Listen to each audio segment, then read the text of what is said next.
Guys, আমাদের ছাদে অনেক সবজি হয়, আজকে আপনাদের সাথে সেগুলো শেয়ার করব।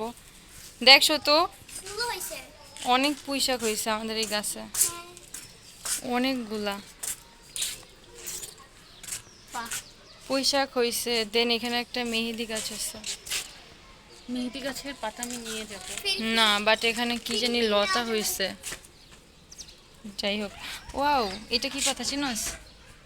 পাথর চুনা পাতা মেবি, বাট আমি শিওর জানি না। হ্যাঁ, পাথর চুনা পাতা। তো এটা আমি খালি খাইতে পারি। ও আচ্ছা, এটা আমার, এগুলো সবই আমাদের গাছ। আর একটা লাউ গাছ হয়েছে এখানে। মেহেদি গাছ তোমাদের? হ্যাঁ, না এটা আমাদের না, এটা সত্যি কথা, বাট সবজিগুলো সব আমাদের। পাথর চুনা গাছ অনেক হয়েছে। এখানেও পুঁই শাক লাগাইছিলাম, বাট হয় নাই, ঘাস হয়ে বইরে আছে। এই, তোমাদের আনছি সবজি দেখার জন্য, ফোন চাপার জন্য আসছি সাথে। হ্যাঁ, আবার বলে হ্যাঁ, কত বড় খারাপ। দুইটা ফোন। কেউ যদি এই ফোনটা নিতে চান তাহলে আমার সাথে যোগাযোগ করেন। অসভ্য, আমার এই একটা ফোনই আছে, জীবনটা এই ফোনটার জন্য বেঁচে আছে।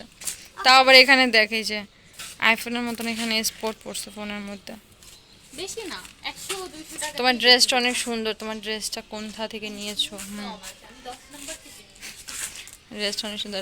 আর ওই যে ফকিরনি, মেহেরিমা ফকিরনি, ওরে মিচ্ছে ফকির বংশ বলি। এই যে দেখেন, এই যে দেখছেন ফকির। তুমি আমার ভাইজিটাকে, সরি ভাগ্নিটাকে এভাবে পছায়ও না। আরে ওই তো ফকির বংশ, এই দেখো দেখো, ওর খালি দাঁতের জন্য বেঁচে আছে। তুমি পছায়ও না। মেয়ের তোর বিয়ে হইলে এটা দিয়ে দিব।